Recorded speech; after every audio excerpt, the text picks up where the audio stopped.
Baik, assalamualaikum warahmatullahi wabarakatuh.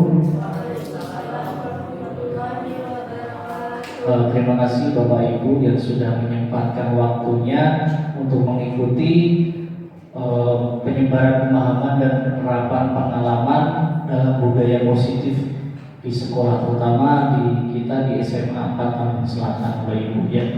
Nah, kebetulan ini merupakan tugas saya sebagai CGP Angkatan 11 dari Kabupaten Bekasi untuk menyebarkan pemahaman budaya positif di sekolah yang saya dapatkan pematerinya di kegiatan CGP. Sebelum kita mulai, kita fokuskan dulu ya Bapak Ibu ya, kita coba untuk ice breaking dulu terlebih dahulu.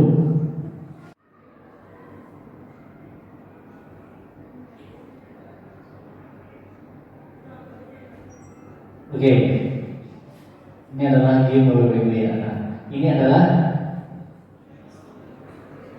satu pesan dari Walt ya, susunlah huruf menjadi sebuah nama objek.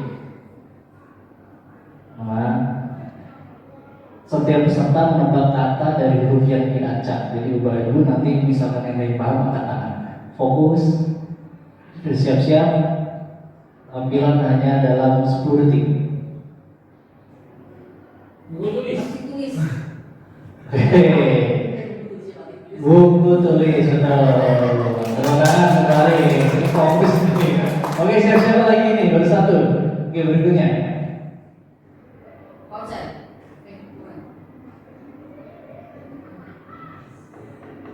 Ya.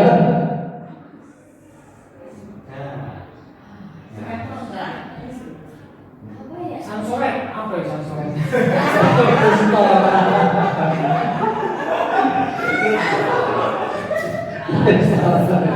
Oke.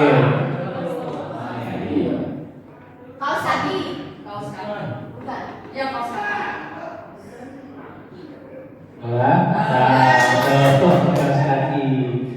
Oke, berikutnya. Ramen Temperamen. Apa kata temperamen? Ini.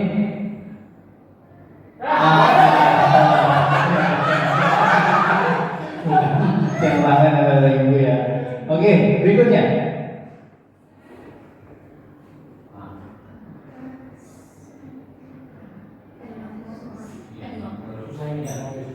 Pakai mouse smartphone.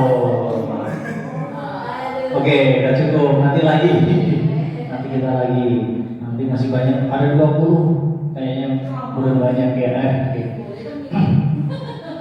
Bapak Ibu, kita kembali ke budaya positif. Konsep dari inti budaya positif ini ada beberapa. Yang pertama adalah perubahan paradigma positif, kemudian disiplin positif, nilai-nilai kebajikan, kebutuhan dasar manusia, motivasi perilaku manusia, posisi kontrol guru, keyakinan kelas, dan segitiga restitusi.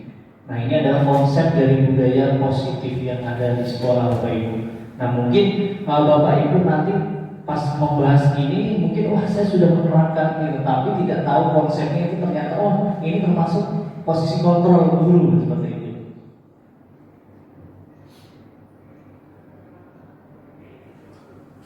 Berikutnya gerak. Oke, di sini pembelajaran dengan ini pembelajaran dengan paradigma baru ya. Jadi pembelajaran dengan paradigma baru merupakan pembelajaran yang dirancang berdasarkan prinsip pembelajaran berdiferensiasi, sehingga peserta didik belajar sesuai kebutuhan berdasarkan tahap perkembangan sosial sesuai dengan teori psikologi modern untuk mewujudkan profil pelajar Pancasila. Dalam teori pembelajaran berdiferensiasi itu ada 3, yaitu konten, proses, dan produk. Nanti Bapak Ibu akan pelajari juga. Ini adalah mengenai paradigma tentang pembelajaran. Nah, ini adalah miskonsepsi ya tentang teori kontrol. Nah, di sini adalah ilusi guru mengontrol. Ya, Bapak Ibu mengontrol gitu ya. Kemudian ilusi bahwa semua penguatan positif itu dan bermanfaat. Kemudian ilusi bahwa kritik dan membuat rasa bersalah mampu menguatkan karakter. Jadi miskonsepsi bahwasanya anak ada yang terlambat diomel-omelin atau dimarah-marahin itu menganggapkan menguatkan karakter, tapi ini adalah ternyata salah. Miskonsepsi ini ya justru akan melemahkan. Kemudian ilusi bahwa orang dewasa berhak memaksa, itu tidak, tetapi sesuai dengan kebutuhan anak itu sendiri. Ini adalah miskonsepsi tentang teori kontrol. Kemudian merubah paradigma stimulus respon ke pendekatan teori kontrol. Nah, ini dari stimulus respon tentang dunia. Kemudian yang di sebelah kiri realita kebutuhan kita sama, realita kebutuhan kita berbeda. Nah, ini terlalu panjang. Nah, sekarang kita ke disiplin positif. Disiplin positif ini berasal dari kata disiplina yang artinya belajar. Disiplin mengacu pada disiplin diri yang memiliki tanggung jawab terhadap apa yang dilakukan berdasarkan nilai-nilai yang diyakini. Nah, ini salah satu contohnya misalnya adalah keyakinan kelas. Itu adalah keyakinan kelas. Kan tanya, apa perbedaan keyakinan kelas dengan peraturan kelas? Bapak Ibu ada yang bisa tahu? Oh, Ibu silakan Bu Edri. Assalamualaikum warahmatullahi wabarakatuh. Menjawab jawab. Kalau peraturan kelas biasanya peraturan itu biasanya sudah dibuat oleh guru ataupun oleh sekolah. Kalau keyakinan kelas kita mencoba dengan anak-anak apa yang akan kita buat keyakinan di kelas itu supaya kelas itu nyaman. Ya, terima kasih Bu Edi, betul sekali. Yang namanya untuk kesepakatan kelas itu atau keyakinan kelas nanti akan jadi kesepakatan kelas itu adalah dibuat bersama-sama, guru dan siswa dibuat. Mungkin Bapak Ibu nanti bisa menerapkan. Nah, kalau peraturan kelas benar disampaikan oleh Bu Edi itu sudah ada yang buat, misalnya guru sudah membuat nih. Jadi mau nggak mau siswa ini dipaksa untuk mengikuti aturan yang ada. Itu adalah peraturan kelas. Nah, itu ternyata tidak cocok untuk diterapkan di suatu kelas kita. Nanti Bapak Ibu bisa dicoba bagaimana menerapkan keyakinan kelas. Jadi sebelum mulai pembelajaran bersama-sama kita membuat keyakinan kelas tiap kelas masing-masing. Nah, kemudian disiplin positif merupakan salah satu cara penerapan disiplin yang bertujuan untuk menumbuhkan kesadaran serta berdaya peserta didik tanpa imbalan penghargaan atau reward, ancaman atau hukuman. Nah, justru nanti akan kita pelajari juga nih Bapak Ibu. Ternyata reward dan ancaman dan hukuman itu membuat, kalau hukuman membuat anak itu menjadi secara mentalnya terganggu. Kemudian reward juga nanti akan membuat anak iri dan sebagainya. Kita akan pelajari nanti. Sebagai pendidik, tujuan kita adalah menciptakan peserta didik yang memiliki disiplin diri sehingga mereka berperilaku mengacu kepada nilai-nilai kebajikan universal dan memiliki motivasi intrinsik dalam perubahan perilaku ke arah yang lebih baik. Nah, nilai-nilai kebajikan seperti ini Bapak Ibu, sesuai dengan yang ada di profil pelajar Pancasila, yaitu beriman dan bertakwa pada Tuhan Yang Maha Esa, kemudian berakhlak mulia, berbineka global, gotong royong, mandiri, bernarasi dan kreatif. Sedangkan menurut IBO Primary Year Program itu adalah toleransi, rasa hormat, integritas, mandiri, menghargai, antusias, empati, keingintahuan, kreativitas, kerjasama, percaya diri dan komitmen. Nah, ini adalah merupakan kata-kata ini akan dibuat sebagai kesepakatan kelas Bapak Ibu. Jadi kesepakatan kelas ini berdasarkan memenuhi nilai kebajikan yang secara universal seperti itu. Jadi kalau dalam kesepakatan kelas nanti itu sifatnya adalah positif. Misalnya peraturannya tidak boleh berisik, nggak boleh, harus sistemnya adalah positif. Kelas harus kondisi tenang, kondusif seperti itu. Jadi tidak boleh membawa handphone atau memainkan handphone. Handphone ketika pelajaran disimpan masing-masing. Nah, seperti itu. Jadi bahasanya lebih ke positif. Ini adalah nilai-nilai kebajikan. Nah, sekarang adalah kebutuhan dasar manusia. Kebutuhan dasar manusia ini adalah segala sesuatu yang dibutuhkan oleh manusia untuk mempertahankan keseimbangan kondisi fisiologi dan psikologisnya yang bertujuan untuk mempertahankan kehidupan dan kesehatan. Apakah itu nilai-nilainya? Nah, ini ada nilai penguasaan, kasih sayang dan rasa diterima, bertahan hidup, kesenangan dan kebebasan. Nah, kita akan lihat ini. Kita ingin contoh Bapak Ibu. Nih Bapak Ibu, kira-kira nih bisa mulai dari Bu Rani kira-kira. Tahun ini Dimas genap berusia 17 tahun. Ia senang sekali ketika ayahnya mulai mengajarkan cara menyetir mobil. Setiap akhir pekan, ia berlatih menyetir. Ia terlihat senang sekali berlatih sampai akhirnya ia bisa menyetir mobil dengan baik dan lancar.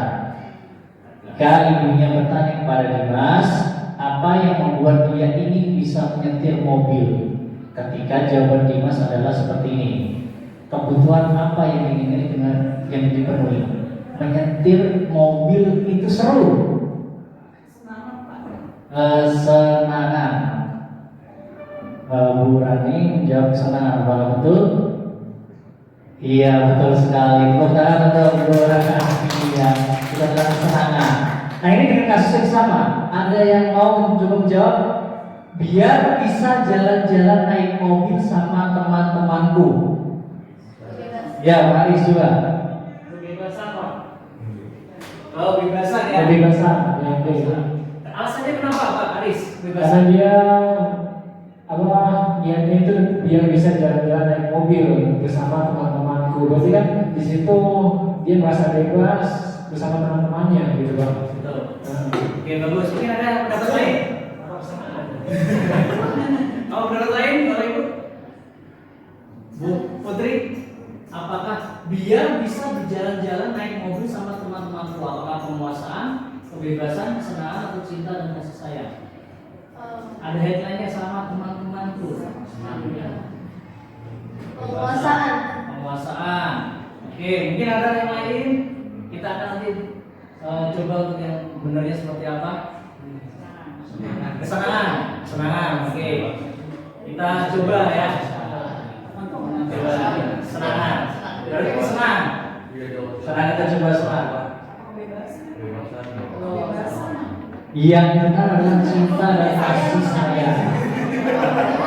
Iya, karena merasa diterima dengan teman-teman. Saya enak nih sama teman-teman saya, bebas dengan teman-teman saya. Kan ada yang bersama teman-temanku. Cinta, kasih sayang dan merasa diterima oleh usianya. Nah, sekarang berikutnya ini. Aku merasa bangga dan keren.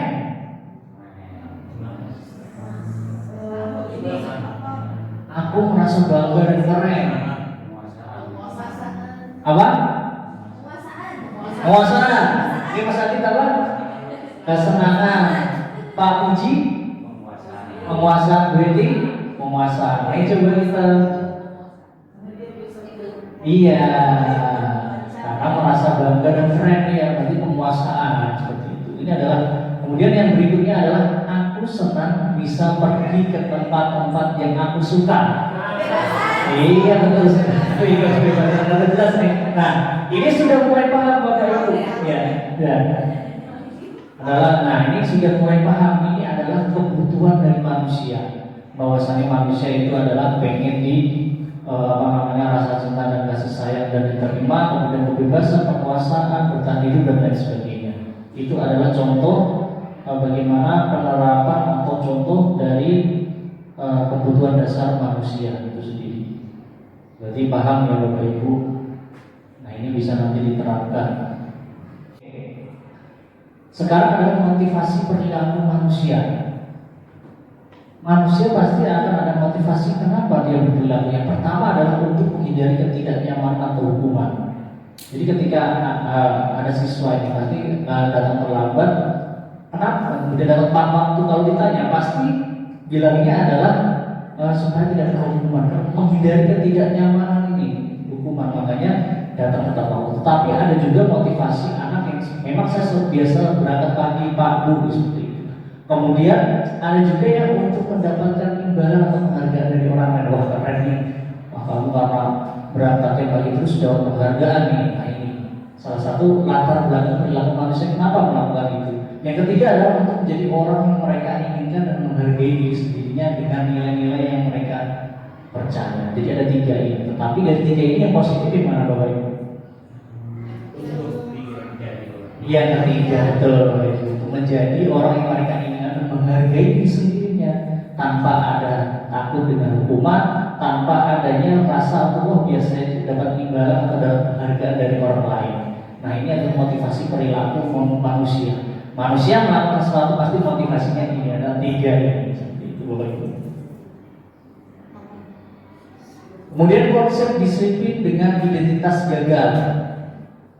Ada 2 ini, ada hukuman dan penghargaan. Secara tidak langsung Bapak Ibu baru menyadari bahwa ternyata saya memberi penghargaan itu membuat identitas siswa itu malah gagal. Yang pertama adalah hukuman itu cenderung menyakitkan, kemudian tidak nyaman, murid takut, kemudian memaksa murid menyembunyikan kesalahan. Ketika ada hukum pasti akan beralasan A, B jika mau jujur, karena takut dihukum seperti itu untuk menghindari itu. Kemudian murid menjadi rendah diri. Saya merasa misalkan ditahan di depan gerbang, anak akan rendah diri, disorakin temannya di lantai 2. Nah itu akan membuat rendah diri. Nah kemudian begitu dengan penghargaan, ternyata saya rasa Bapak Ibu ini penghargaan mungkin ya. Ternyata malah membuat juga identitas ini gagal juga karena satu tidak efektif.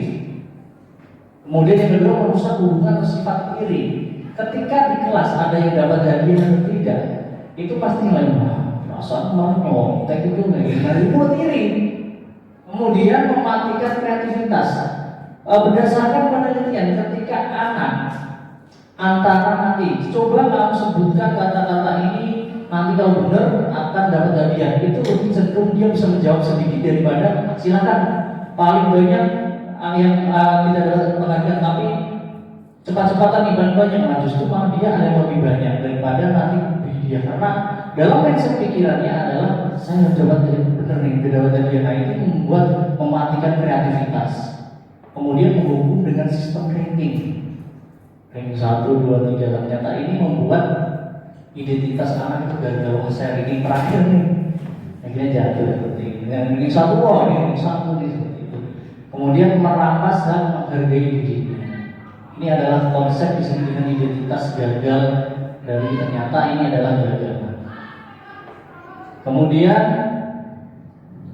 nah justru yang sukses ini Bapak Ibu ya.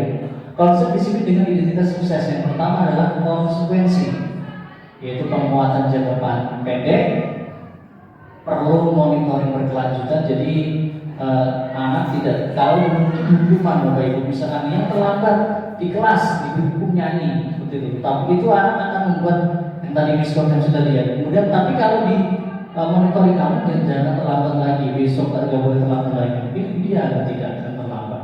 Kemudian stimulus respon, murid menghormati peraturan atau kesepakatan kelas yang disepakati tiap kelas. Kehilangan waktu untuk merenungi kesalahan. Kemudian yang ketiga dan kedua ini restitusi. Murid bertanggung jawab untuk perilakunya. Di mana di restitusi ini adalah guru ini sebagai seorang manajer Bapak Ibu. Jadi tidak kamu kenapa datang terlambat? Ini mohon maaf ya Bapak Ibu, saya contohnya yang terlambat karena yang mudah dan mudah dipahami. Kenapa terlambat? Misalkan saya terlambat karena bangun siang Pak. Kamu harus siang terus ya gitu. Menghadir menghukum itu lebih. Sedangkan untuk restitusi, kamu terlambat. Ya wajar, orang itu pasti terlambat. Tapi kira-kira besok supaya tidak terlambat, apa yang kamu harus lakukan? Nah, siswa akan jawab, besok itu Pak, saya mau pasang alarm. Saya minta tolong ibu saya untuk bangunkan anak itu. Nah itu bagus. Nah kira-kira mulai kapan mau dikerjakan? Mulai besok Pak, bener ya, tunggu ya seperti itu. Restitusi dalam sistem restitusi seperti ini, kita sebagai guru membuat menjadi manajer. Jadi anak ini membuat dia adalah bertanggung jawab untuk perilakunya sendiri. Jadi saya bertanggung jawab untuk perilakunya, bukan kita menghukum, itu bukan solusi, tetapi dengan restitusi. Kemudian fokus pada memecahkan masalah jangka panjang. Nah, lagi-lagi ini adalah nanti ketika anak terlambat kita bantu, Bapak Ibu, kita bantu untuk menyelesaikan permasalahannya itu. Kenapa sih anak ini terlambat? Kita bantu pemecahan. Mungkin ada hal-hal yang mungkin tidak bisa ceritakan ketika anak tersebut menggunakan sistem hukum, tetapi ketika manajer ini anak mau cerita punya, oh alasannya seperti ini, nanti kita bantu memecahkan masalah ini dalam jangka panjang seperti itu.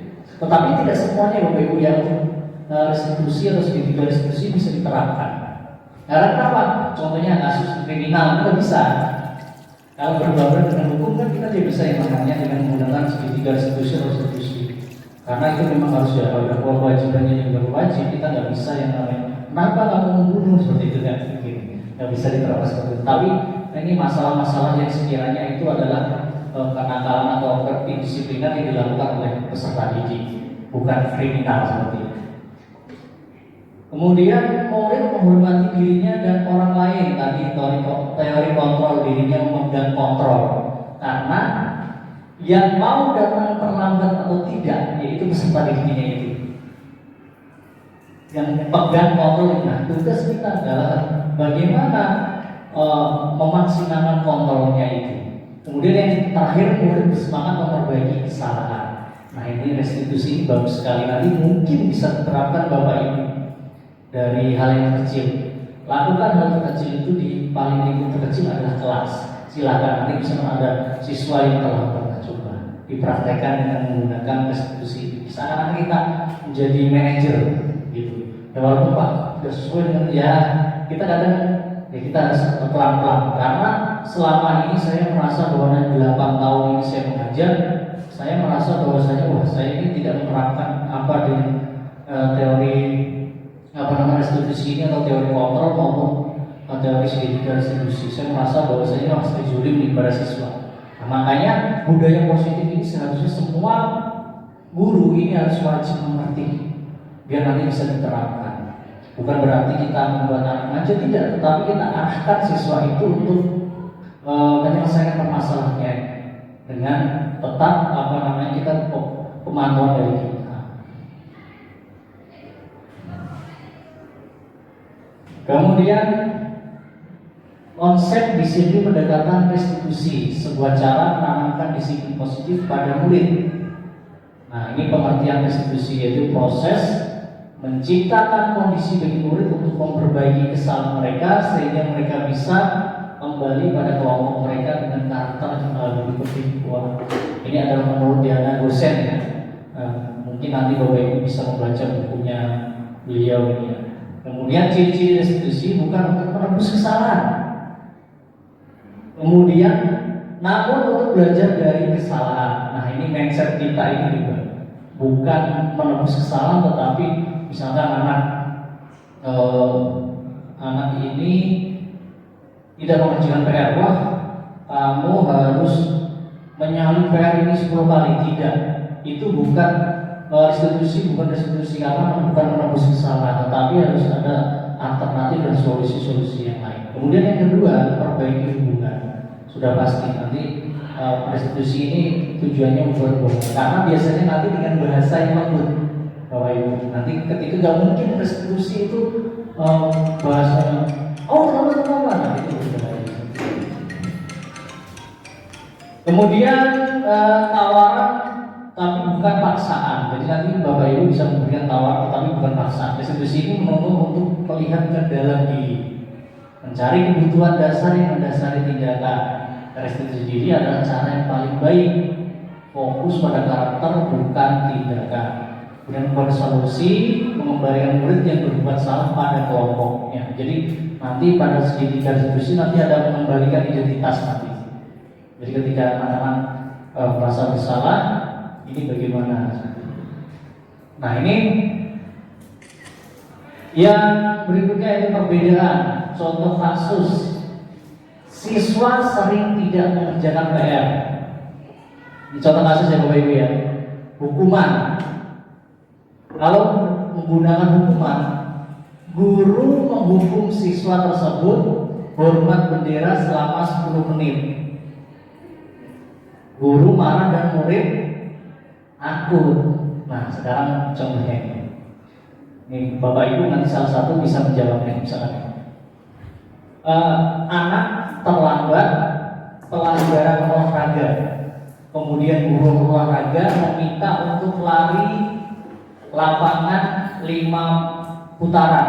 Ini termasuk hukuman atau konsekuensi? Guru olahraga kan ada anak terlambat, tetapi disuruh untuk mengelilingi lapangan 5 kali. Itu hukuman atau konsekuensi? Pak Aris mungkin. Itu merupakan hukuman karena tidak ada kesepakatan terlebih dahulu antara guru dan siswa. Tapi ketika ada kesepakatan terlebih dahulu di awal, kita sepakatin ya, seandainya terlambat maka kan harus lari lapangan misalkan. Oh siapa? Gitu kan. Jadi ketika dia terlambat, kemudian dia otomatis akan lari ke lapangan, karena itu konsekuensinya. Tapi yang Bapak tadi seperti itu merupakan hukuman menurut saya. Terus mungkin ada yang lain Bapak Ibu? Oke, kalau menurut saya itu konsekuensi karena siswa tersebut terlambat ikut pelajaran olahraga. Seperti contohnya konsekuensi, dia tidak mengerjakan PR. Jadi kalau terlambat nggak ikut olahraga, konsekuensinya lari keliling lapangan. Oke, terima kasih Bu Leti, juga bagus juga. Nah, perlu diketahui Bapak Ibu, kalau misalkan hukuman itu lebih ke fisik ya Bapak Ibu. Lebih fisik, misalkan anak terlambat diminta untuk menyanyi, saya tidak akan terlambat lagi, dan terlambat itu termasuk hukuman. Tetapi kalau konsekuensi itu adalah ini lebih ke bagaimana sih diganti dengan hal yang lebih tidak fisik. Contohnya tidak mengerjakan PR. Konsekuensinya nanti pas istirahat kamu jangan keluar dulu, tapi selesaikan PR kamu. Seperti itu. Jadi kan anak tidak merasa dihukum hukuman, tetapi ketika benar dikatakan Pak Aris tadi, tidak ada kesepakatan kelas bahwa saya menyampaikan kalau yang terlambat adalah benar, termasuk itu hukuman bahwasanya guru harus mengelilingi siswa, mengelilingi lapangan, bisa saja ya kita miskonsepsinya dua Pak Aris. Kalau misalkan itu termasuk saya suruh terlambat karena pemanasan, bisa saja itu termasuk konsekuensi. Tetapi kalau misalkan dia sudah pemanasan tetapi disuruh lari lawan, itu adalah hukuman. Karena di pelajaran olahraga kan ada pemanasan dulu sebelum itu.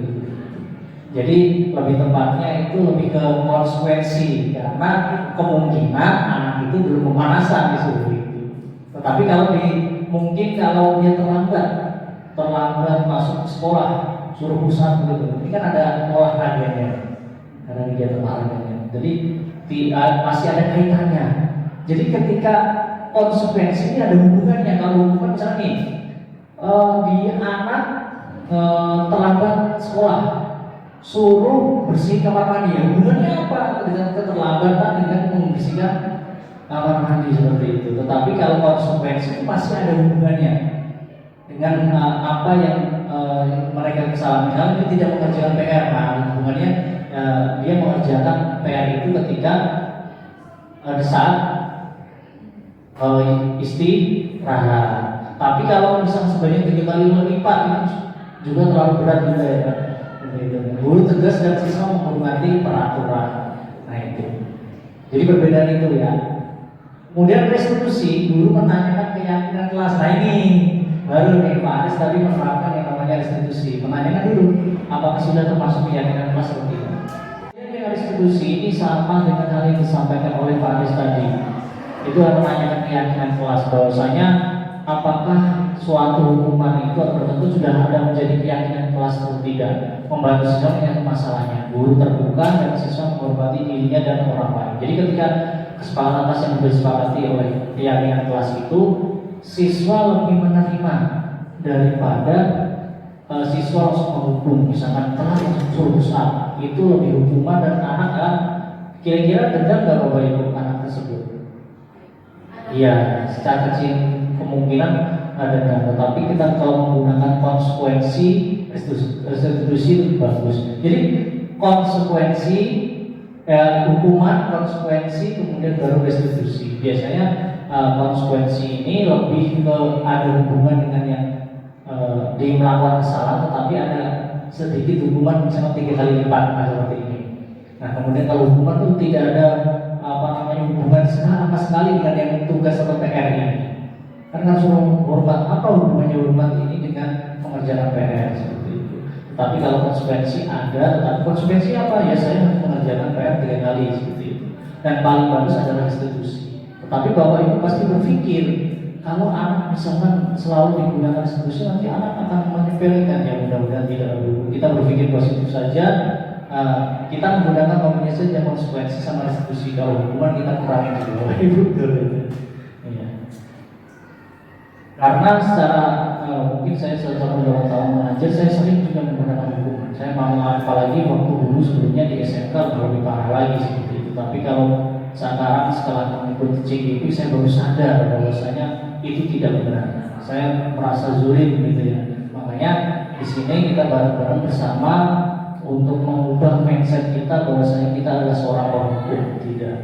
Nanti di teori berikutnya ada kita sebagai teman, sebagai membuat rasa bersalah, kemudian manajer, itu nanti ada.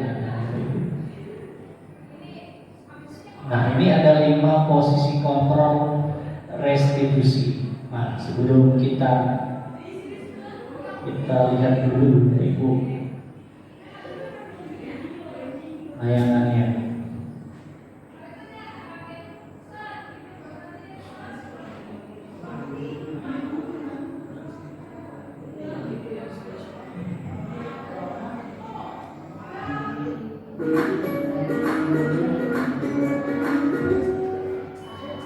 Salam bahagia Ibu dan Bapak Guru hebat. Dalam penerapan disiplin positif restitusi, salah satu program yang dihentakkan adalah 5 posisi kontrol. 5 posisi kontrol dalam restitusi adalah proses perjalanan seorang pendidik agar dapat mengenali dirinya. Pada video kali ini, kita akan membahas tentang 5 posisi kontrol yang dikembangkan oleh Diane Gosson dan contoh penerapannya.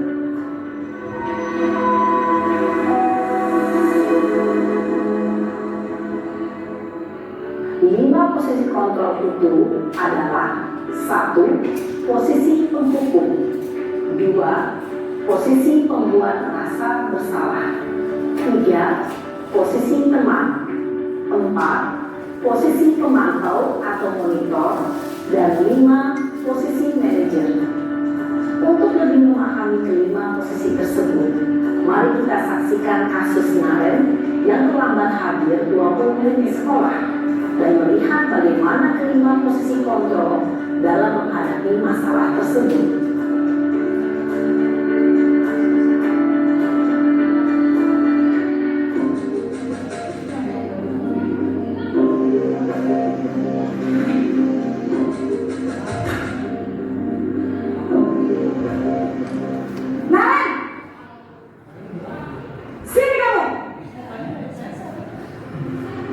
Selamat pagi Bu. Selalu terlambat. Kamu deh, pasti terlambat. Maaf Bu, saya Apa? Apa coba? Alasan kamu apa lagi? Kapan sih kamu tidak terlambat? Malas sekali ya kamu jadi anak. saya Dasar pemalas.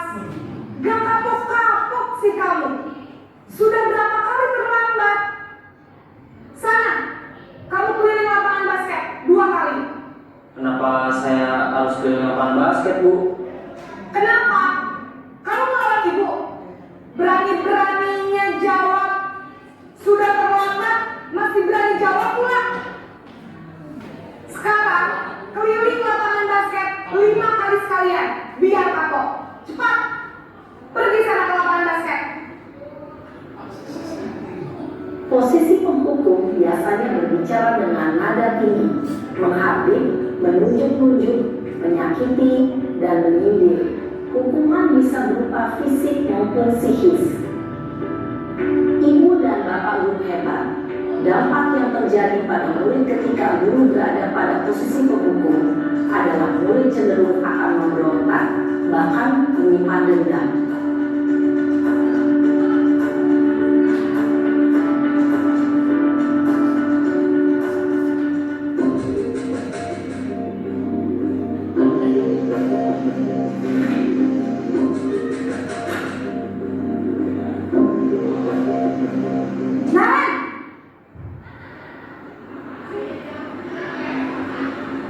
Selamat pagi Bu. Naren, kamu kenapa terlambat lagi, nak?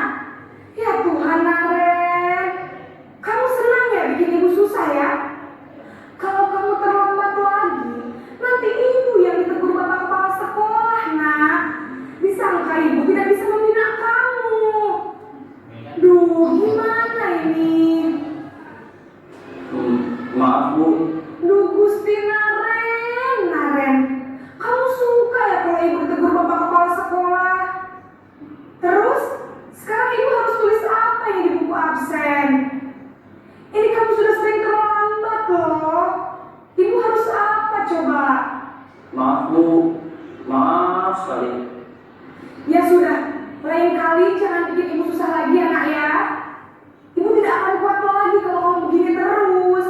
Bisa jantungan kalau ibu ditegur bapak kepala sekolah. Sana cepat kelas. Maaf ya Bu. Maaf sekali. Posisi pembuat rasa bersalah berbicara dengan nada tenang, cenderung lembut. Namun kata-kata yang diutarakan membuat murid merasa menjadi orang yang gagal, memandang buruk dirinya sendiri, merasa tidak berharga, dan tidak sanggup membahagiakan orang lain. Ketika guru mengambil posisi pembuat rasa bersalah, murid akan menganggap dirinya yang bersalah dan ia akan menyimpan emosi negatif tersebut di dalam dirinya.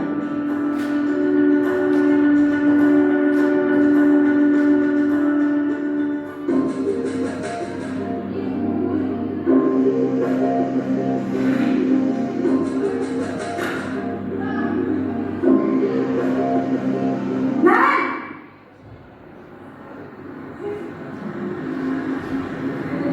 Selamat pagi Bu. wah, sudah jam berapa ini nak? Terlambat lagi ya sayang. Iya Bu. Habis ibu saya lupa bangunkan saya Bu. Kamu malah menyalahkan ibu kamu. Kamu bukannya anak yang larinya paling kencang. Kok terlambat sih? Iya Bu. Saya memang terlambat bangun tadi. Jadi biarpun saya lari kencang, tetap gak kekejar Bu. Ya sudah sana. Nanti lain kali larinya lebih kencang lagi ya. Biar gak terlambat lagi.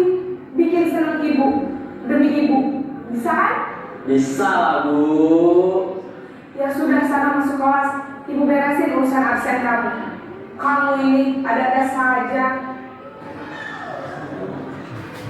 Dalam posisi teman, guru berbicara dengan nada suara ramah, akrab, cenderung bersenda gurau untuk menjaga suasana tetap santai.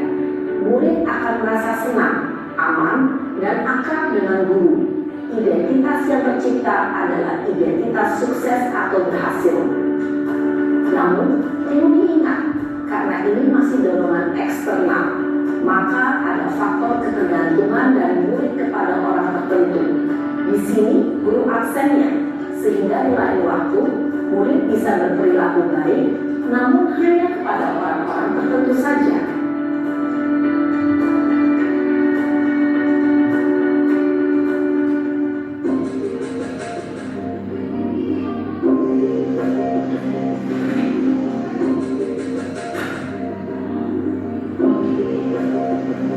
Naren,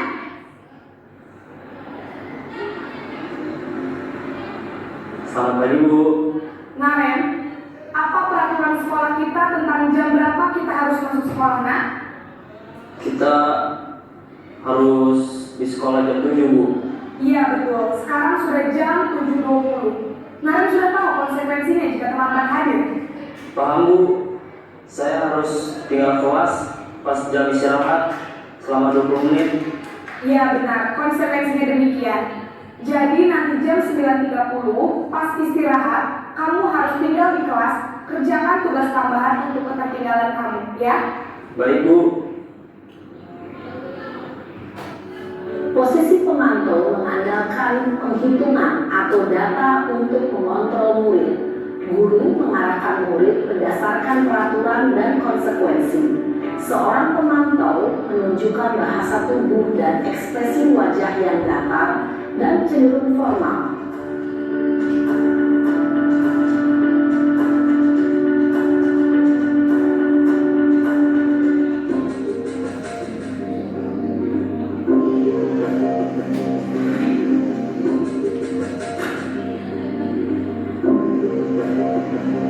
Naren!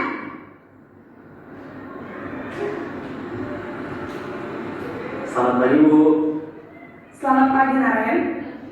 Maaf, Bu. Saya terlambat. Iya, sekolah masuknya jam 7, sekarang sudah jam 7.20. Jadi sekarang bagaimana nih Naren? Maaf, Bu. Saya lupa setel alarm saya semalam.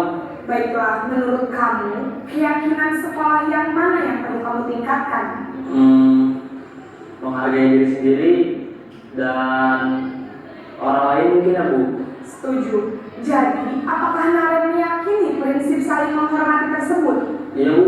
Saya meyakininya. Apakah Naren bersedia memperbaiki masalah keterlambatan ini? Bersedia, Bu. Bagaimana kamu akan memperbaiki masalah keterlambatan ini? Saya akan coba untuk tidak lupa menyetel alarm saya, Bu. Baik, kalau Naren lupa menyetel alarm di rumah, ada orang yang kira-kira bisa bantu mengingatkan tidak? Ada, Bu. Kakak saya, Kak Emma. Ada lagi selain Kak Emma? Selain Kak Emma, ada ibu saya. Baik, jadi yang mengingatkan Naren adalah Kak Emma dan ibu kamu ya? Kira-kira akan mulai setel alarm kapan nih Naren? Setelah pulang sekolah, akan segera saya lakukan. Baik, jadi Naren akan setel alarm untuk bangun besok pagi dan akan diingatkan oleh kakak dan ibunda Naren ya. Ada lagi yang mungkin perlu dilakukan Naren agar tidak terlambat bangun lagi. Tidak ada, Bu. Baik Naren, terima kasih untuk kerjasama kamu. Sekarang kamu perlu kembali ke kelas untuk belajar. Baik, Bu. Terima kasih. Posisi manajer adalah posisi kontrol yang disarankan untuk membimbing murid memiliki sikap disiplin yang positif, yaitu murid yang mandiri, bertanggung jawab, dan dapat memecahkan masalah. Tujuan dari posisi ini adalah agar murid dapat berefleksi atas tindakannya.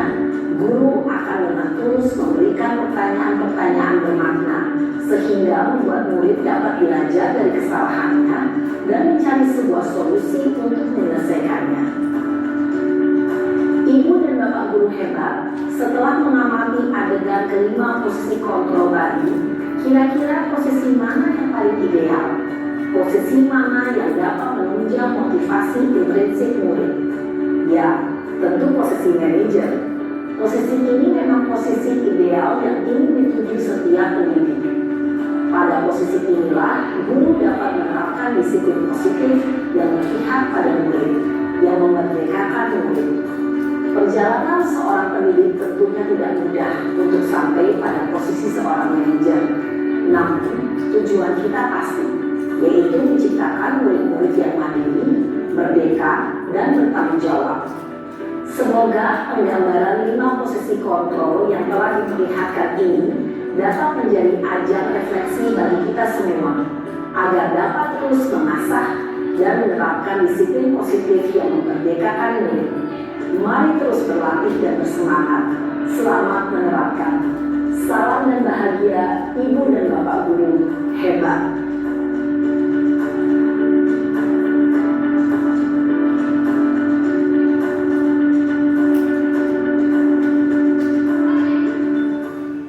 Oke Bapak Ibu, tadi sudah kita menyaksikan video dari posisi kontrol restitusi ya Bapak Ibu. Kira-kira Bapak Ibu pengen posisi apa nih? Apakah penghukum, pembuat rasa bersalah, teman, pemantau, atau manajer? Pasti pengennya adalah manajer, itu Bapak Ibu. Tetapi di sini untuk proses menuju manajer seperti yang disampaikan oleh video tadi, ini adalah sangatlah susah. Pertama pasti pemilihan pasal hukum, pembuat rasa bersalah, teman, pemantau, dan manajer.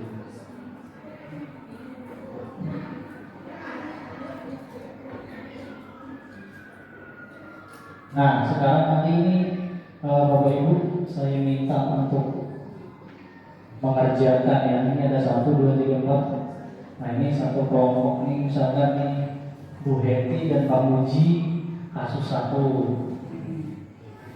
Ya. Untuk Pak Aris dan Mas Adit di kasus 2. Ya, Triaden ya. Ini adalah kasus yang lebaran sedikit lah ya, kasusnya agak susah mikir nih.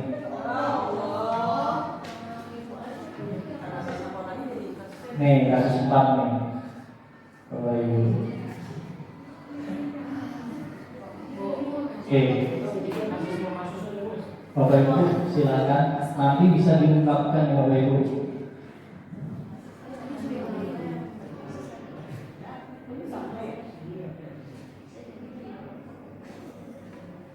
Mungkin kalau betul mau dicoret-coret tadi itu mau dicoret-coret atau apa?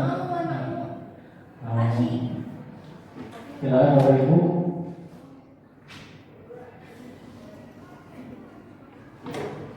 Di posisi manakah ini? Apakah penghukum, pemantau, teman, membuat rasa bersalah, dan manajer? Nah, kalau penghukum itu patuhi aturan sekolah, kalau berdiri di depan barisan.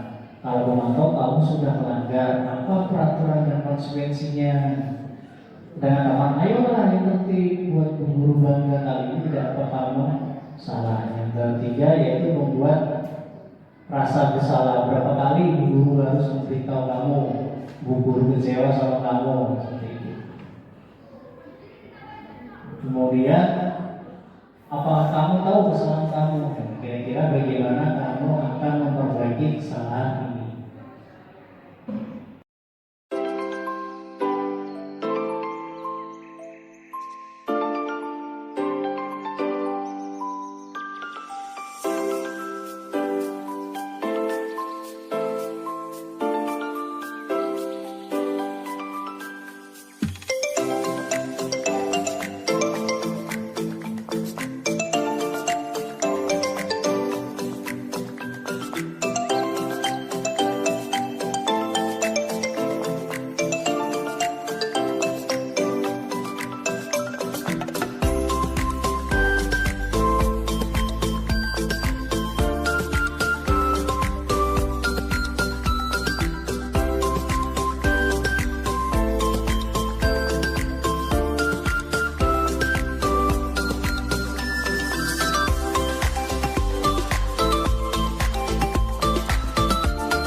Sedangkan pemantau ini kan sudah tahu nih peraturan sekolah seperti ini, konsekuensinya apa seperti itu. Jadi sebagai pemantau, seseorang posisi ini adalah memposisikan sebagai yang menegak aturan di sekolah. Kan sudah jelas aturan sekolah tidak boleh memakai sepatu hitam seperti itu. Kemudian teman, kalau teman ayolah tolong, gitu kan. Jadi teman posisi seperti ini. Kemudian membuat rasa bersalah. Ini adalah rasa membuat anak ini kamu nggak kasihan sama ibu sama bapak seperti itu. Kalau manajer ini pasti biasanya menggunakan segitiga restitusi, tapi tidak selamanya menggunakan segitiga restitusi semua.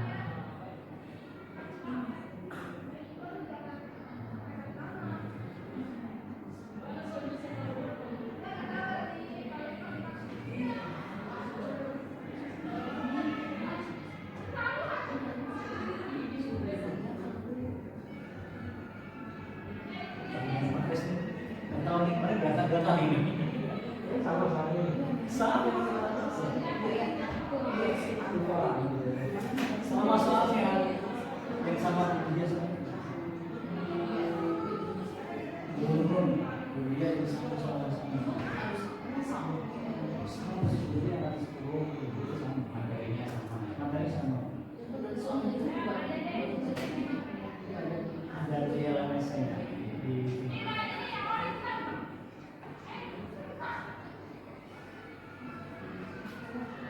kelompok 3 ini kayaknya luar biasa sekali nih.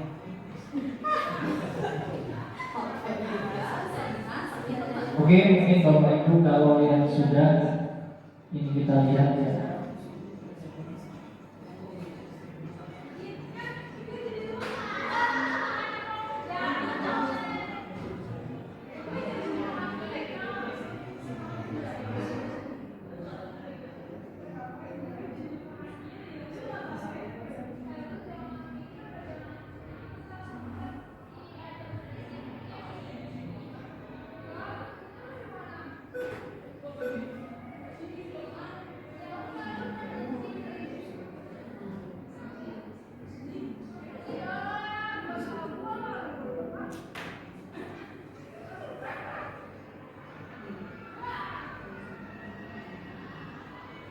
Mungkin yang mendapat kasus satu bisa mencoba Bu Henti untuk presentasikan. Kira-kira pertanyaannya adalah Pertanyaannya dalam kasusnya yang dalam kasus di atas, seperti apa yang telah diambil oleh Bu Eni dalam menangani Vivi dan Natali. Di sini saya kasusnya adalah karena di sini Bu Eni, jadi Bu Eni sebagai yang melihat rasa bersalah, pembuat rasa bersalah. Jadi dengan ayolah tugasnya dikerjakan, nanti ibu ditelepon bapak sekolah, kalian tidak mengerjakan tugas, tolong bantu ibu. Tapi ke bawah itu Bu Eni mengadu ke Bu Santi sebagai gurunya, kalau dia kan guru penggantinya ya Pak. Langsung ngadu ke Bu Santi. Nah, di sini Bu Santi menurut kami dia sebagai manajer karena adanya diskusi kepada dua siswa tersebut untuk mengganti rasa tidak hormat mereka ke Bu Eni dengan tidak sesuai dengan keyakinan kelas yang telah dibuat. Jadi Bu Santinya sebagai manajer. Kasih. Pak, ada tambahan Pak? Sama. Oke, terima kasih untuk kelompok 1 Bu Henti dan Pak Uci. Mungkin ada kelompok yang lain. Apakah sepakat dengan posisi kasus pertama ini adalah manajer? Manajer ya Bu? Oh, membuat rasa bersalah ya. Ini pertanyaannya adalah Bu Eni ini yang membuat rasa bersalah. Apakah betul? Mungkin ada yang mau ini Paris masih ingat? Oh,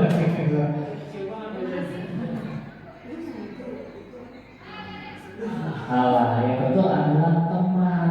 Karena di sini ada direknya Bu. Jadi di situ ada menyampaikan, ini berbicara nanti saya takut nanti kamu nggak takut itu kasihan. Karena apa namanya ditegur kepala sekolah. Udah Bu tenang aja karena diakhiri dengan ketawa dan biasanya kalau teman tuh kamu mau bantu, nah itu lebih ke teman seperti itu. Nah, secara awalnya sudah benar. Oke, untuk kasus kedua. Oke, Baris, sudah siap? Ya, pertanyaannya yang Bu Eni-nya.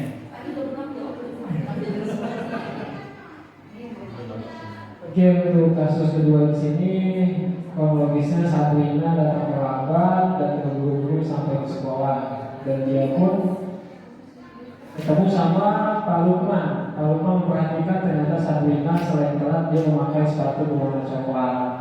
Nah, sedangkan aturan di sekolah sepatunya harus warna hitam. Nah, kemudian Pak Lukman di sana langsung menunjukkan tentang peraturan sekolah mengenai sepatu yang harus berwarna hitam. Kemudian Pak Lukman memberi kesempatan kepada Sabrina untuk mengambil sepatunya kembali, pulang dulu seperti itu, atau diantar sama pihak keluarga. Nah, cuma ternyata solusi yang diberikan itu tidak bisa dipenuhi oleh Sabrina, sehingga Pak Lukman meminta Sabrina untuk melepas sepatu coklatnya, sehingga dia seharian itu juga tidak memakai sepatu. Nah, menurut kami tadi saya sama Mas Adi itu udah diskusi. Menurut kami ini sepertinya yang paling tepat posisi Pak Lukman di sini sebagai pemantau, karena di sini Pak Lukman tidak langsung beri hukuman, tapi dikasih solusi terlebih dahulu, kemudian yang apa? Kemudian tidak ada hukuman sebenarnya, karena memang aturannya itu tidak memakai harus pakai sepatu hitam. Ketika tidak memakai sepatu hitam, maka ya berarti nggak usah pakai sepatu aja, nggak apa-apa gitu. Jadi di sini tidak ada hukuman gitu. Jadi hanya sebatas konsekuensi, karena dia tidak memakai sepatu hitam, berarti ya tidak usah pakai sepatu. Begitu menurut kami, Pak. Atau Mas Adi mau nambahin?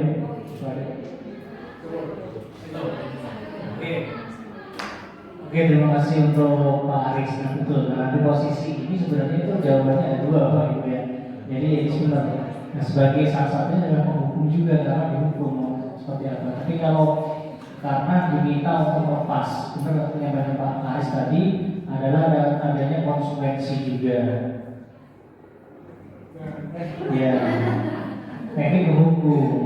Tapi ini betul ada dua, karena kalau misalkan pemantauan atau konsekuensinya seperti apa, itu kan masih ada. Tetapi kalau di sini untuk yang ini ada hukumannya, dia dan pakai asal gitu, kan ada tidak ada hubungannya dengan kesalahannya seperti itu, dan dia mesti malu, itu hukum ini. Tetapi sama ini yang kedua antara penghukum dan pemantau, karena disposisi sama. Tapi nggak mungkin kan ini saya pilih jawabannya dua gitu. Oke, itu kasus 3 nih. Kita harus 4 ya? Yang 4. Itu jawabannya yang Nomor 3. Kira-kira apa nomor 3 ini? Posisi kotor apa yang diambil oleh Ibu Dani dalam pendekatan ibadah fajar? Oh, dia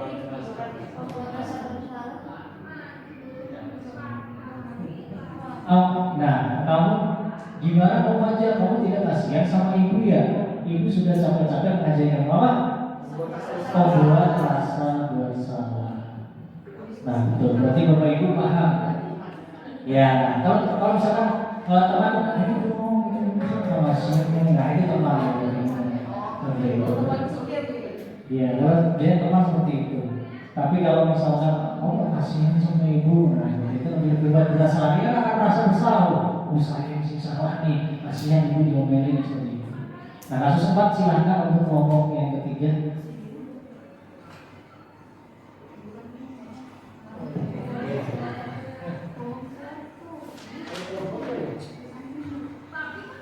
Assalamualaikum warahmatullahi wabarakatuh. Saya berpendapat dari kasus 4 ini ya. Menurut saya Bu Suti di sini sebagai manajer, karena hal ini karena dilihat dari pendapat Bu Suti yang menawarkan kepada Anto untuk gimana nih, kan tadi kan mereka kan berantem ya Pak ya, terus habis itu bentuk dari tanggung jawab kayak gimana nih gitu, dengan cara menawarkan memperbaiki kancinya gitu. Kalau dari kasusnya sudah terlihat ya Pak ya, itu jawabannya menjadi manajer gitu, Bu Suti di sini seperti itu. Ya, terima kasih. Terima kasih Ibu.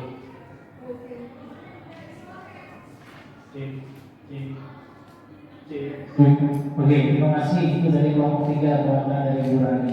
Menyampaikan bahwasanya ini termasuk menyampaikan kalau manajer karena memberi bagaimana solusinya ya Bapak Ibu ya. Jadi tidak ada hukuman, tapi memberikan untuk bagaimana solusi anaknya. Nah, betul. Nah, ini berarti ini secara langsung Bapak Ibu juga perlu paham ya Bapak Ibu. Oke, kita kembali ke materi lagi.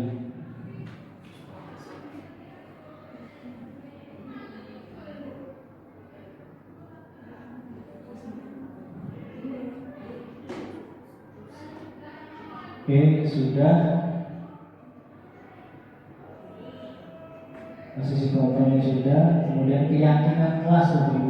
Nah, saya harapkan ini keyakinan kelas Bapak Ibu bisa buat ya, membuat diterapkan di kelasnya, dan keyakinan kelas itu jadi kesepakatan kelas dan itu diyakini oleh kelas masing-masing.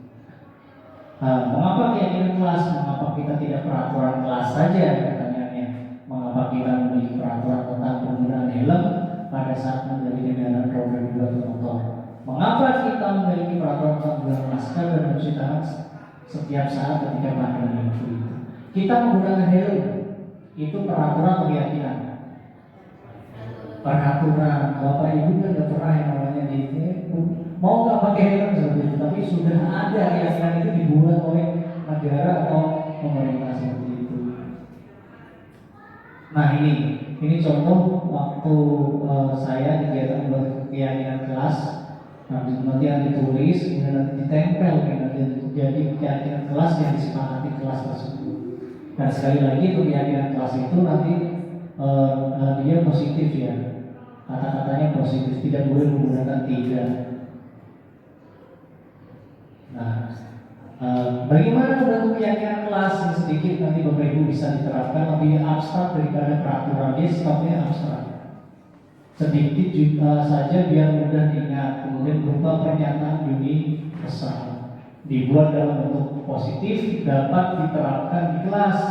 Semua warga kelas sebenarnya ikut berkontribusi dalam pembuatan keyakinan kelas, bersedia meninjau kembali keyakinan kelas dari waktu. Jadi Bapak Ibu, keyakinan kelas itu tidak tetap begitu saja, tetapi kalau misalnya ditinjau, sekiranya mau dirubah silahkan dirubah Bapak Ibu.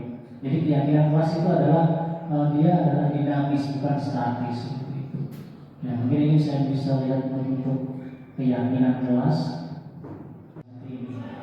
Masuk kelas apa tuh? Nggak ada maaf, tidak boleh terlambat, nggak ada. Tapi lebih positif, masuk kelas tepat waktu. Berdoa sebelum dan sesudah belajar, selalu menjaga kebersihan, tidak dilarang buang salah sembarangan, tapi diganti dengan menjaga kebersihan dan di dalam kelas. Boleh minum di dalam kelas saat belajar dan tetap menjaga kebersihan. Kemudian belajar serius dan santai. Boleh menggunakan handphone saat belajar saat diizinkan oleh gurunya. Jadi kesepakatan boleh.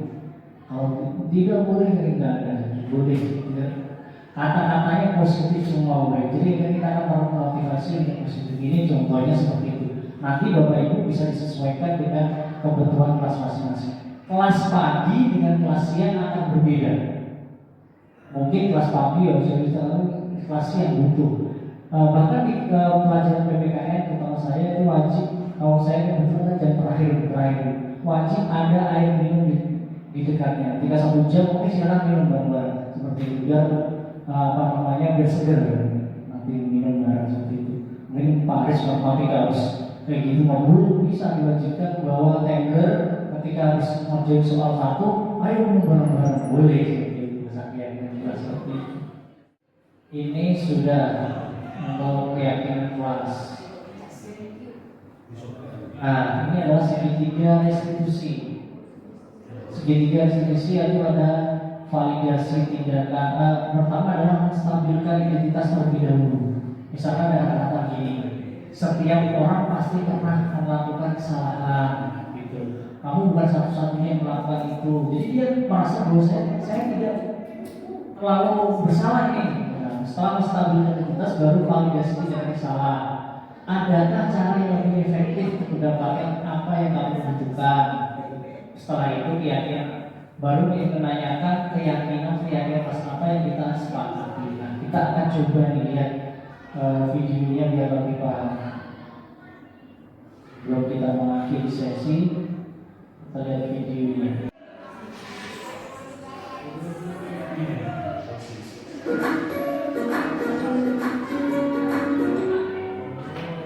Salam dan bahagia Ibu dan Bapak guru hebat. Pada video kali ini kita akan membahas tentang salah satu program disiplin positif yang diterapkan di lingkungan sekolah yang dikenal dengan nama restitusi.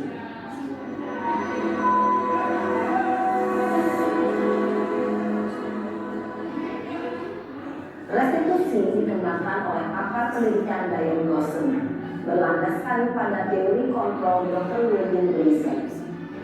Segitiga restitusi adalah suatu proses dialog yang dijalankan oleh guru atau orang tua agar dapat menghasilkan murid yang mandiri dan bertanggung jawab.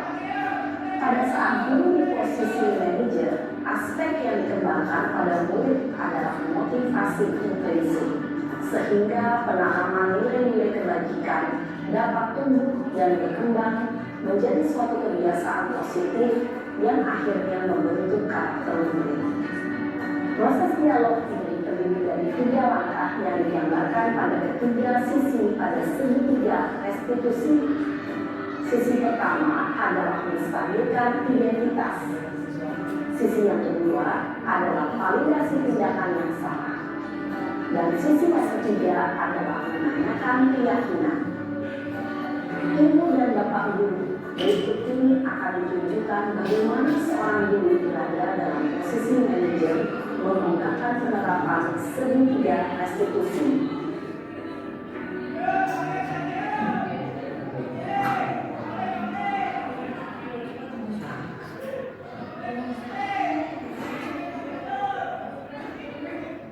Siang Sarah. Siang Pak. Sudah lama nggak ketemu Sarah? Kenapa hari ini ada di sini? Kesel Pak, kesel banget. Masa aku dikatain orang fitnah Pak? Ya aku marah Pak. Aku udah dikatain Eka di depan kelas. Kesel banget. Oh begitu. Ya pasti kamu marah dan kesal. Bapak juga akan marah apabila ada yang menuduh Bapak seperti itu. Kemudian pada saat itu kamu mau melakukan apa? Ya saya langsung ngatain Eka lah Pak. Kesel banget. Saya bentak-bentak dia di depan teman-teman lain. Oh begitu. Pasti kamu melakukan seperti itu karena suatu alasan tertentu bukan? Iya lah, saya diam saja Pak. Ya saya diadili lah.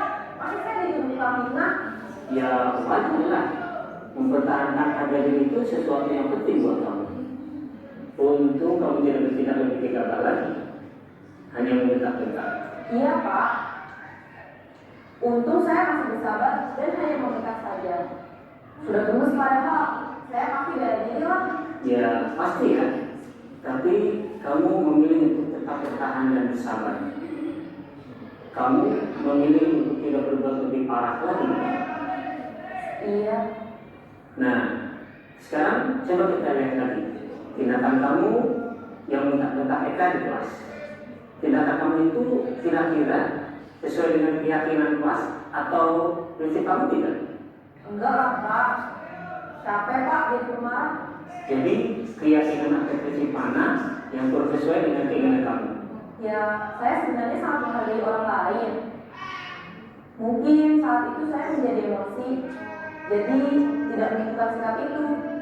Kamu meyakini tidak? Menghargai orang lain itu penting buat kamu. Yakin lah Pak. Iya, setuju.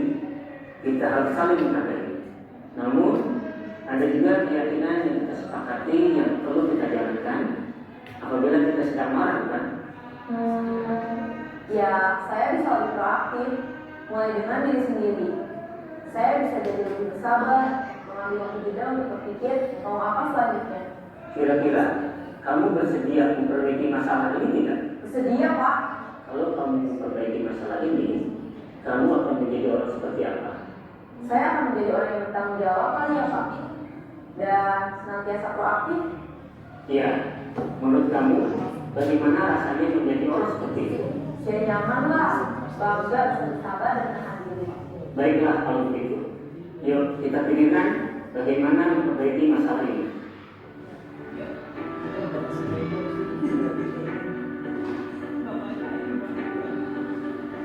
Ibu dan bapak guru hebat. Baru saja kita menyaksikan contoh bagaimana seorang guru berada dalam posisi manajer menggunakan penerapan segitiga restitusi. Oke, Bapak Ibu tadi kan sudah melihat ya, bagaimana yang awalnya anak marah-marah, mengumbu-umbu emosi, lama-lama akan down. Bagaimana kalau kita menerapkan dengan sistem mungkin tidak menggunakan segitiga restitusi, makin marah lagi, tapi lama-kelamaan akan down. Ya wajar, harga mempertahankan diri ini penting. Bapak kalau begitu juga marah, nah gitu.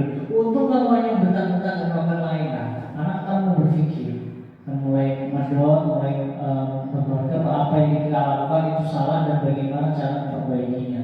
Bagaimana posisi segitiga restitusi ini sangat baik sekali untuk menangani anak-anak. Jadi yang awalnya dia marah-marah dan emosi jadi ngedon dan anak akan mengungkapkan apa saja yang menjadi keluhannya seperti itu. Nah, Bapak Ibu, mungkin itu ya yang kita bisa pelajari mengenai disiplin positif. Disiplin positif ya. Terima kasih. Salam dan bahagia ini adalah jargon yang sering disampaikan oleh guru penggerak ya Bapak Ibu JGP, itu salam dan bahagia. Salam dan Bapak Ibu hebat seperti itu adalah bergerak, tergerak, menggerakkan seperti itu. Nah, Bapak Ibu, untuk pemahaman materi mengenai budaya positif mudah-mudahan bisa diterapkan Bapak Ibu di kegiatan yang paling kecil adalah di kelas Bapak Ibu. Nah, sebelum kita mengakhiri, saya minta untuk memberikan Bapak Ibu memberikan refleksi kegiatan dari awal sampai akhir. Silakan apa yang Bapak Ibu rasakan kegiatan pembelajaran hari ini, penyampaian mengenai aksi mereka sama-sama belajar Bu. Saya memberikan di CGP, saya keluarkan ke Bapak Ibu semuanya. Bapak Ibu bisa dituliskan refleksinya. Nanti perwakilan berapa menyampaikan baru nanti ditempel di depan.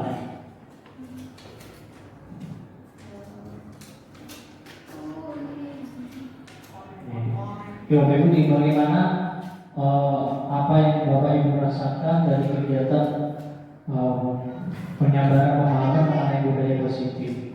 Iya, silakan pakai nama Ibu. Yang kalau misalnya tidak berkenan pakai nama juga tidak, nama juga apa.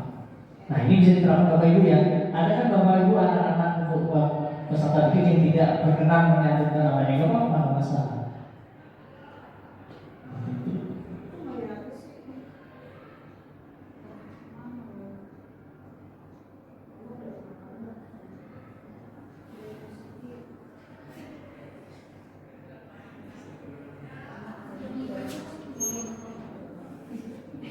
Posisi kontrol.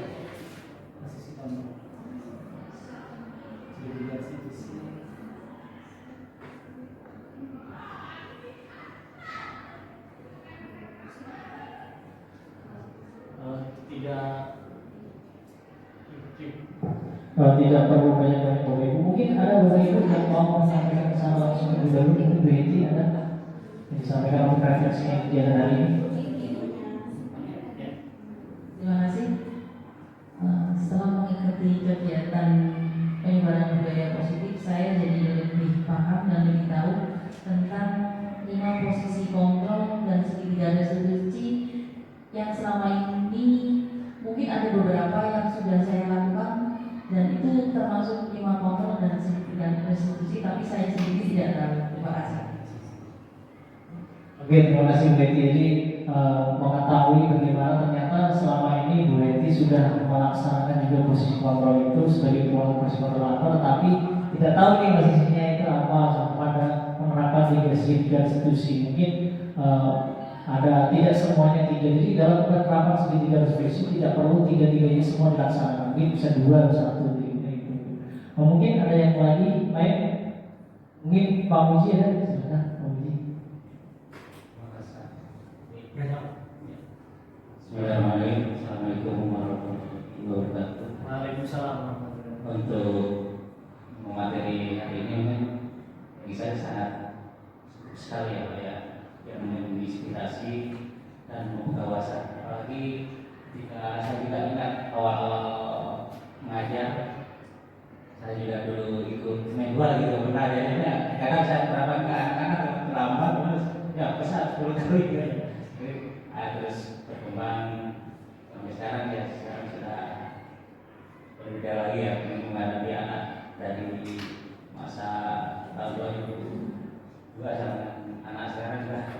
sekali. Terus pendekatannya bisa dihadirkan ya. Beda-beda. Terima kasih. Wassalamualaikum warahmatullahi wabarakatuh. Waalaikumsalam warahmatullahi wabarakatuh. Terima kasih untuk Bang Uji ya, luar biasa beliau Bang Uji ternyata resimen mahasiswa gitu ya. Luar biasa sekali Bapak Ibu. Nah, mungkin Bapak Ibu bisa kalau sudah bisa ditempel di depan untuk refleksinya, silakan bisa ditempel yang sudah bisa.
Oke Bapak Ibu, terima kasih untuk waktu dan tenaganya untuk mengikuti penyebaran pemahaman tentang budaya positif ya. Bapak Ibu terima kasih, kurang lebihnya mohon maaf. Mudah-mudahan ini bisa diterapkan di lingkup terkecil adalah kelas Bapak Ibu masing-masing. Baru nanti kita akan pelan-pelan kita akan bergerak menerapkan di seluruh SMA itu terutama di SMA 4 tahun Selatan. Kurang lebihnya mohon maaf. Assalamualaikum warahmatullahi wabarakatuh.